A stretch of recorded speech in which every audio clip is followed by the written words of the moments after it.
Amen. Te luscio. Reste simple. Voilà, impeccable. Que Dieu vous bénisse. Amen. Nous sommes réunis ce soir. Gloire à Dieu. Il y a plusieurs raisons pourquoi on est là ici. Quand on se donne à Dieu, bien sûr que le modèle biblique, c'est de pouvoir se réunir avec des frères et C'est des vrai, sœurs c'est vrai.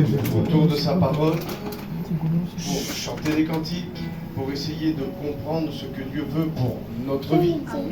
Vous savez, trop de personnes ont expliqué, c'est bon, t'es chrétien, t'es chrétienne, t'es sauvé. Maintenant, tu t'assois dans l'église et t'attends que le Seigneur revienne. C'est pas bon, Amen. mais beaucoup le font. C'est vrai, donc meu. Il y a même des personnes ici qui disent non, c'est pas bon, mais vous le faites aussi. C'est vrai. Amen. Ce soir, ce qui est important, c'est de réaliser que, premièrement, nous ne sommes pas n'importe qui. On ne vient pas devant n'importe qui. Amen. Et quand on rencontre Dieu véritablement, et ce soir, il y a une invitation à une rencontre. Alléluia. On ne peut pas rencontrer Dieu C'est vrai. et repartir de la même façon. Non. Jacob rencontre Dieu, sa hanche est touchée. Ah non. Moïse rencontre Dieu, son visage est changé. Amen. Toute personne qui fait un face-à-face avec Dieu, même que tu es né de nouveau depuis 50 ans, on a besoin de manière régulière de pouvoir rencontrer celui qui peut changer encore notre vie. Amen. Vous savez, le monde nous enseigne. C'est quoi ça? C'est un téléphone. Et ceux qui ont créé le téléphone m'ont enseigné. Vous mettez une application dessus, un GPS, pour les textos, WhatsApp, Instagram, tout ce que vous voulez. De manière régulière, celui qui a créé cet objet va envoyer ce qu'on appelle des notifications pour faire des mises à jour. Parce que les choses évoluent et on a besoin dans nos téléphones d'avoir ce qu'on appelle des mises à jour. De la même manière que de temps en temps ce local, il faudra le repeindre. Qu'à un moment donné, le pupitre, il faudra le changer. C'est vrai. Et dans notre vie spirituelle avec le Seigneur, un jour, nous l'avons rencontré. Il a fait de nous des personnes nouvelles. Mais la Bible dit, oubliant ce qui est en arrière, ayant les yeux fixés Gloire à Dieu. sur ce qui est devant, Amen. et je dois justement combattre, avancer et aller dans cette compétition en combattant selon les règles. Et si tu veux ne pas être dépassé par les événements et aussi par l'ennemi, parce que l'ennemi aussi dans son camp, il y a des mises à jour. La façon qu'il a opéré avec Adam et Ève n'était pas la même que quand il voulait opérer pour essayer de bloquer la vie de Moïse. Et la façon dans laquelle il a voulu justement bloquer la vie de Jésus n'était pas la même de quand il a essayé justement de bloquer la vie de Moïse. Ça veut dire que, en fait, il va évoluer pour essayer de prendre du terrain, mais Dieu, dans sa grâce, nous fait comprendre que dans des moments comme ça, c'est important d'avoir une rencontre. Alléluia. Et que s'il y a un lieu qui s'appelait au préalable Bethel, à un moment donné, parce qu'il y a eu une rencontre, ce lieu est devenu El Bethel. Amen. Bethel, c'est la maison de Dieu. Mais ensuite, il avait compris que dans la maison, il y avait quelqu'un qui était plus important que la maison. C'était le Dieu de la maison. Et c'est pour ça qu'aujourd'hui, on vient à la maison de Dieu. Oui, pour faire attention à nos cœurs, mais faisons surtout attention à celui qui remplit nos cœurs. Vous savez, j'ai fait mes écoles bibliques dans Vie et Lumière 2014-2015. Donc l'année prochaine, ça va faire 10 ans que j'ai commencé à prêcher. Et je me rappelle que quand je venais un peu dans ce quartier-là, au début, quelques frères nous invitaient, on faisait des réunions. Il y a un frère, un ancien, je ne dirai pas son nom, il me disait, Chris,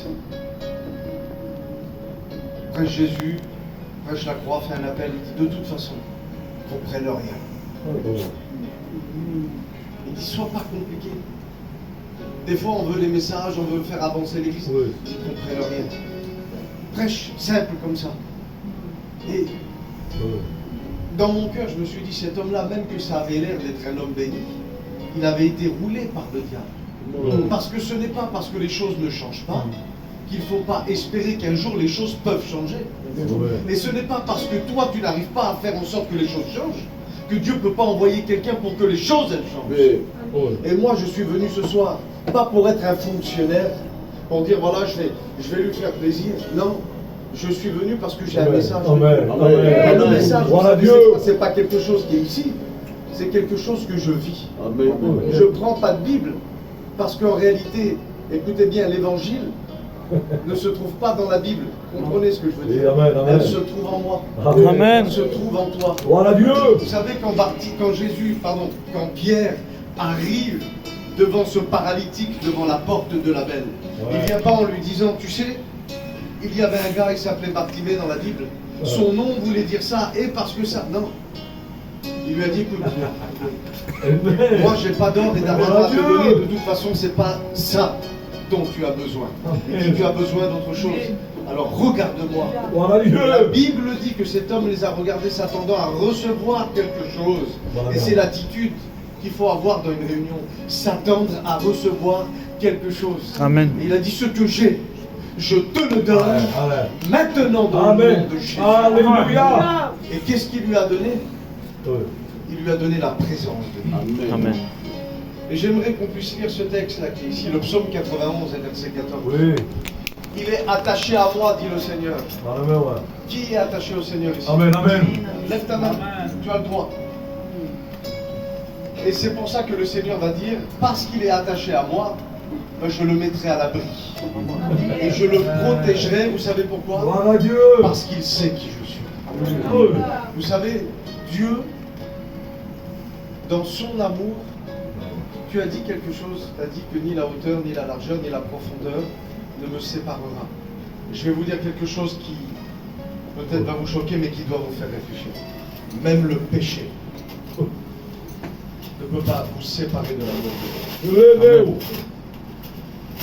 Parce que même que tu pêches, Dieu t'aimera encore. Amen, amen. Et son amour, si tu le réalises, est en mesure de venir détruire tout ce qui essaye de te détruire. Et c'est pour ça qu'il est en train de dire, je le protégerai parce qu'il sait qui je suis. Et Dieu prendra le nom de ton besoin. Certaines personnes ici ont besoin de guérison. Donc tu peux l'appeler le guérisseur et tu sais qui il est. Amen. Il est celui qui est capable.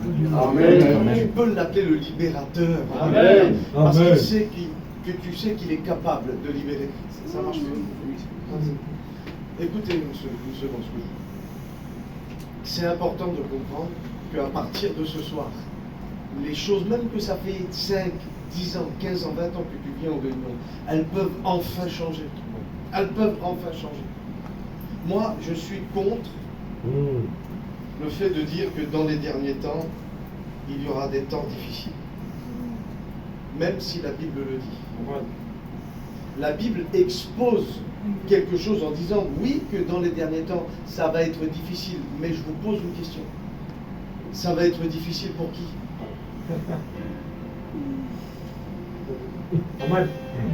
Je ne suis pas de ceux qui ont été destinés par Dieu pour être influencés par les événements.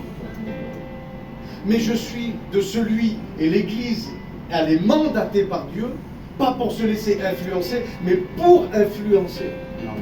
Le monde a des valeurs diaboliques.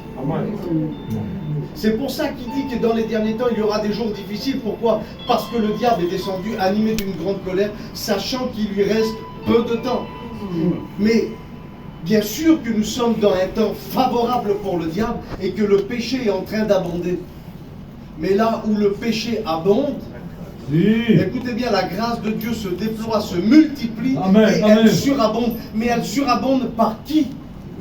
Et elle devrait surabonder par qui? Par l'Église.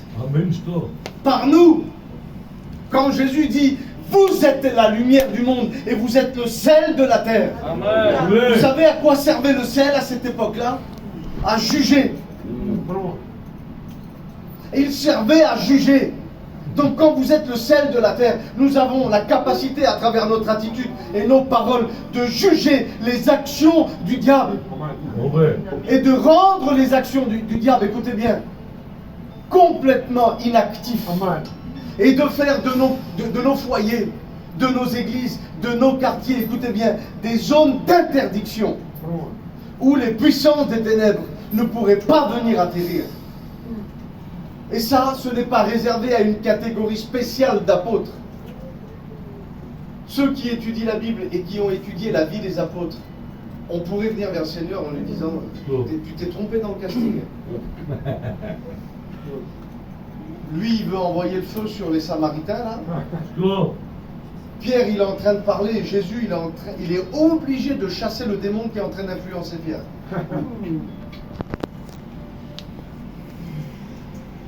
Je vais plus loin dans ce que je dis. Même Pierre, ça lui est arrivé d'enseigner et de pratiquer des fausses doctrines. Ou à un moment donné, c'est quand même lui qui a reçu la vision de la nappe.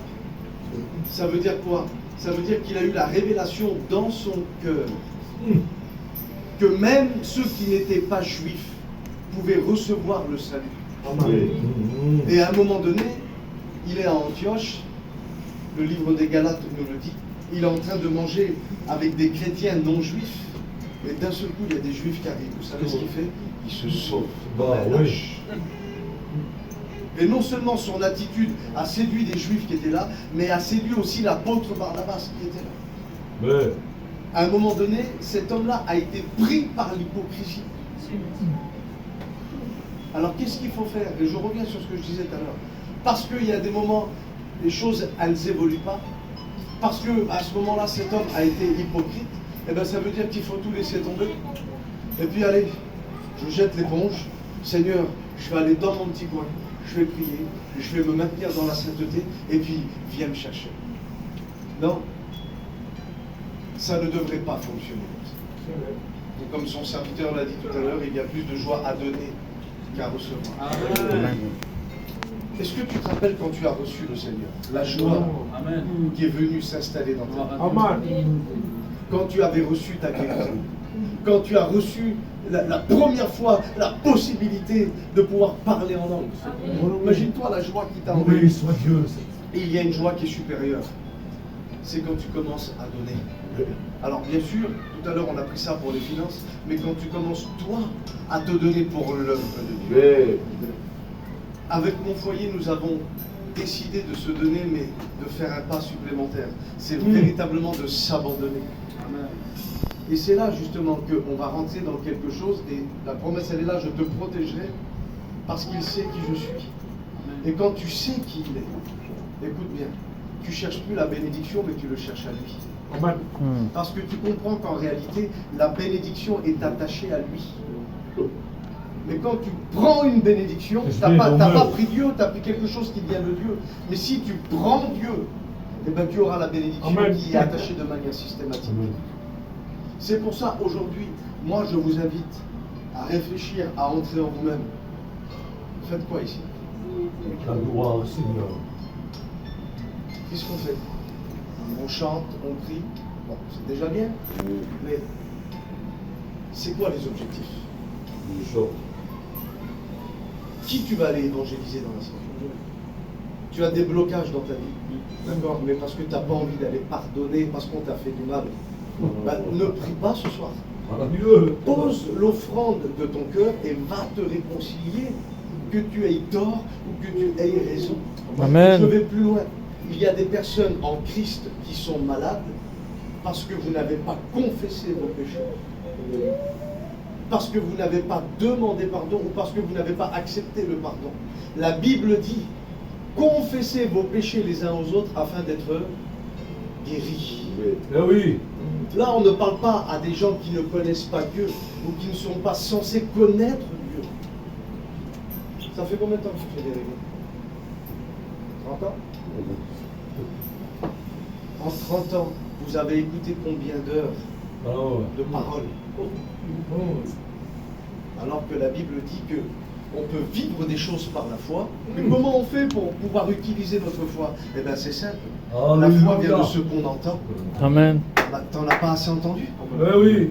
Il faut agir maintenant. Amen. Il faut te lever. Amen. Il faut arrêter de croire que les choses vont faire. Oui, mais Dieu fait ce qu'il veut quand il veut, c'est faux.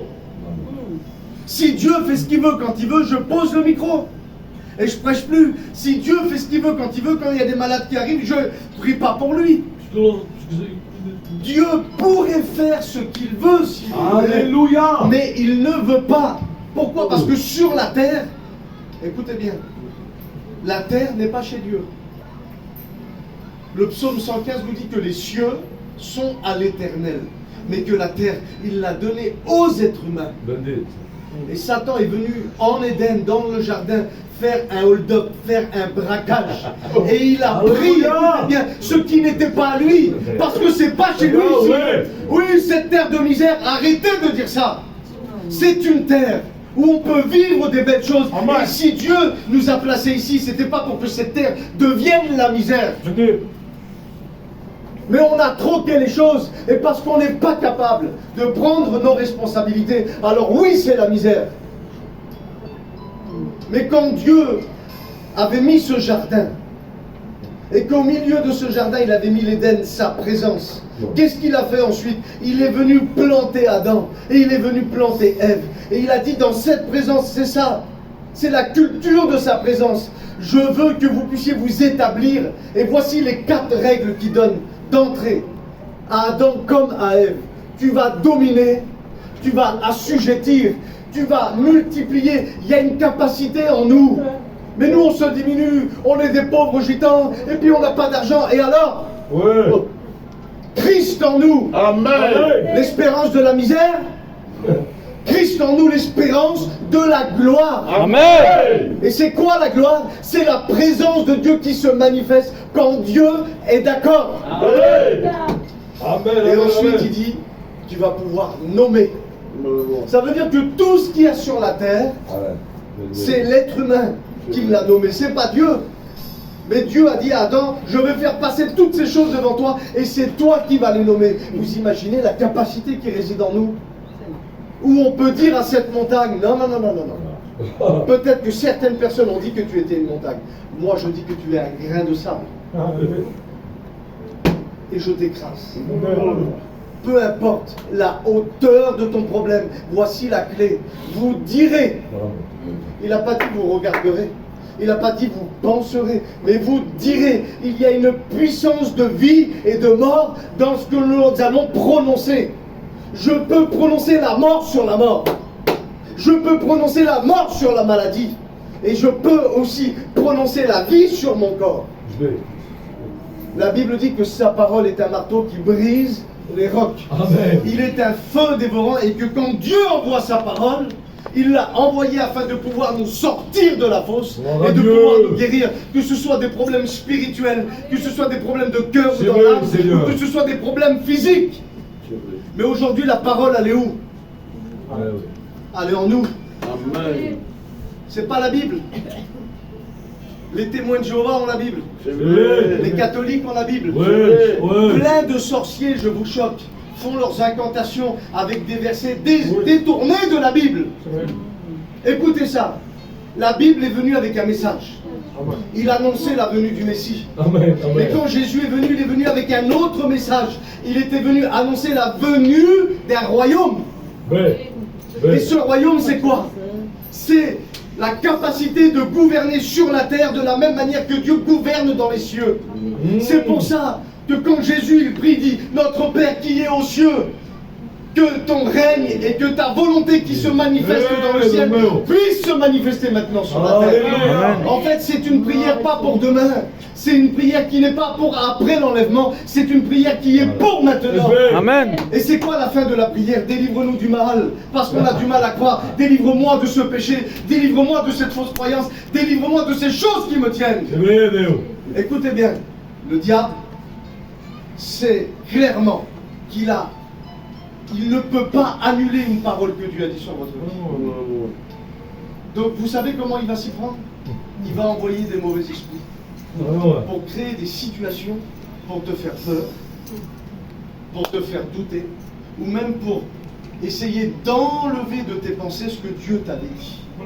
Donc il ne peut pas annuler la parole, mais il va mettre tout en œuvre pour que tu sois comme si il te met comment on va dire, une anesthésie, où tu comprends plus rien, où tu es comme endormi. Et c'est pour ça que le texte dit, Toi qui dors, réveille-toi d'entre les morts. Amen. Amen. Amen. À partir de quand tu sais que tu dormais? Une fois que tu es réveillé. Tant que tu dors, tu ne sais pas. Merci Seigneur. Et c'est pour ça que je le dis. Gloire à Dieu. Je suis venu te réveiller ce soir. Amen. Amen. Je suis venu te réveiller. Amen. Je te donne une clé. On cherche la bénédiction et quelque part c'est légitime. Où cette femme elle vient vers Jésus, elle dit mais si simplement je peux prendre les miettes. Et c'est vrai que les miettes qui tombent de la table du Seigneur sont capables de vous délivrer de démons, de mauvais esprits, de maladies. Alors qu'en réalité, il n'est pas venu avec des miettes. Il n'est même pas venu avec une baguette. Il est venu avec une boulangerie pleine. Amen. Et il te l'a donné. Alléluia. Qui c'est qui croit à la Bible ici? Amen. Amen. Amen. Éphésiens chapitre 1 verset 3. Et les serviteurs, retenez ça toute votre vie. Il dit que Dieu a déversé en nous, et pas que dans les pasteurs, mais dans l'Église, dans ceux qui sont les composants de l'Église. Donc c'est vous, c'est nous. Dieu a déposé dans l'Église toutes les ressources nécessaires et toutes les bénédictions qu'il y avait dans le royaume des cieux. C'est pour ça, écoutez bien, que quand Dieu dit à Paul, ma grâce te suffit, ma grâce te suffit, il n'est pas en train de lui dire, t'es sauvé, ça suffit. Il est en train de dire, la grâce que je t'ai donnée est suffisante pour que tu commandes à ce démon de te lâcher maintenant. Alléluia. La grâce que je t'ai donnée est suffisante. Arrête de me demander. Tu possèdes déjà en toi. Écoutez bien, vous savez que vous véhiculez à l'intérieur de vous la personne la plus puissante de l'univers. Alors pourquoi êtes-vous si faible? À partir d'aujourd'hui, il faut prendre possession de ce qui est à nous. Amen. C'est ce que moi j'appelle la conquête du territoire. Alors j'entends des gens dire oui, alors il y a quand même le temps de Dieu, je viens d'arriver, je suis trop jeune. Écoute, quand tu prends l'histoire de David, on dit qu'il avait entre 15 et 17 ans. Goliath, il l'a foutu en l'air. Quand on prend l'histoire de Daniel, il avait à peu près une quinzaine d'années. Les prophéties que Daniel donnait, on les enseigne encore aujourd'hui. Et je vais plus loin, Adam n'avait que quelques heures et Dieu lui disait, tu vas dominer. Par Dieu. Et il y a aussi l'autre extrême. Ah, merci, Et je sais que je l'ai déjà dit ici, où on dit oui mais le temps il est passé, c'est foutu, ça fout. Dieu dit à Josué, arrête de dire que tu es avancé en âge parce que la terre qui te reste à conquérir, elle est encore très grande. Donc en fait, ce que je suis en train de vous dire, Merci Jésus. ne donnons pas raison à ces pasteurs qui n'ont rien compris et qui pensent que l'église, il faut leur donner quelques miettes de temps en temps. Ils restent là, on les contrôle, ils nous donnent leur dîme, et puis voilà, le Seigneur il revient, nous on aura fait notre boulot. Non, vous avez vous aussi. Écoutez bien, le même Saint-Esprit qui est en moi, le même Saint-Esprit qui est là. Et vous devez faire tout ce qui est en votre pouvoir, et je vous garantis, écoutez bien, il y a la dimension où on se réjouit en Dieu. Mais il y a la dimension où Dieu se réjouit en nous. Mais ça va toujours dans un seul sens alors. Il faut que ce soit nous alors qu'on veut justement pouvoir essayer de se réjouir. Non, Dieu aimerait. Parce que Dieu t'aime, mais Dieu aimerait pouvoir se réjouir en toi. Il y a la dimension où c'est toi qui te recommandes, parce que tu veux témoigner, tu veux faire. Il y a la deuxième dimension où c'est quelqu'un qui te dit, tu crois que c'est pas bon? Viens et vois. Quand quelqu'un te recommande, mais il y a la dimension plus élevée, c'est quand le Père lui-même dit, voici mon fils, voici ma fille, Amen. écoutez-la. Et c'est quand tu rentres dans cette dimension que Christ en toi est formé l'espérance de la gloire, donc c'est la présence physique manifeste de Dieu, qu'on va pouvoir dire, le Fils, la fille est apparu sur la terre pour détruire les œuvres de ténèbres. Amen. Vous savez, si la bénédiction n'est pas positionnée dans sa présence, cette bénédiction finira par s'éteindre. Les Juifs, quand ils étaient au désert, ils attendaient la bénédiction. La manne tombait. La bénédiction arrivait, il fallait qu'ils la prennent. Mais cette bénédiction ne restait pas. Ça veut dire que si on ne ramassait pas cette chose-là à temps, qu'est-ce qui se passait? Elle n'était plus bonne à être consommée. Et il faut dire la vérité, combien de bénédictions on a eues et qui elles ne sont plus là. Où je croyais qu'un tel, il avait reçu le Seigneur, j'avais prié, mais elle n'est plus là. J'étais venu pourtant, j'ai ressenti un feu là, mais quand j'ai été faire les examens, eh ben, la maladie, elle a diminué, mais elle est encore là. Soyons honnêtes. Vous savez pourquoi? C'est parce qu'on a couru après la bénédiction. Et on n'était pas attaché à celui qui donne la bénédiction. Amen. C'est pour ça que Dieu nous donne un enseignement à travers ce qui se passait dans le tabernacle. Il y avait l'endroit où il y avait le sacrifice. Ensuite, il y avait l'endroit, ce qu'on appelle le lieu saint, là où il y avait les prières. Mais il y a l'endroit où il y avait la présence. Alléluia. Ce qu'on appelle la gloire. Amen. Et quand on ouvrait l'arche, qu'est-ce qu'il y avait dans l'arche? Allez-y les frères, qu'est-ce qu'il y avait dans l'arche? Il y avait une manne et qui ne pourrissait pas. Il y avait une bénédiction qui était conservée. Vous savez pourquoi cette bénédiction était conservée? Parce qu'elle était toujours dans la présence de Dieu.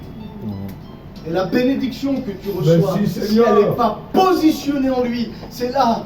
Je le protégerai parce qu'il sait qui je suis. Et quand tu sais qui il est, de manière systématique, comme une révélation, tu vas comprendre qui tu es. Amen. Et vous savez, c'est qui la bénédiction de Dieu ici?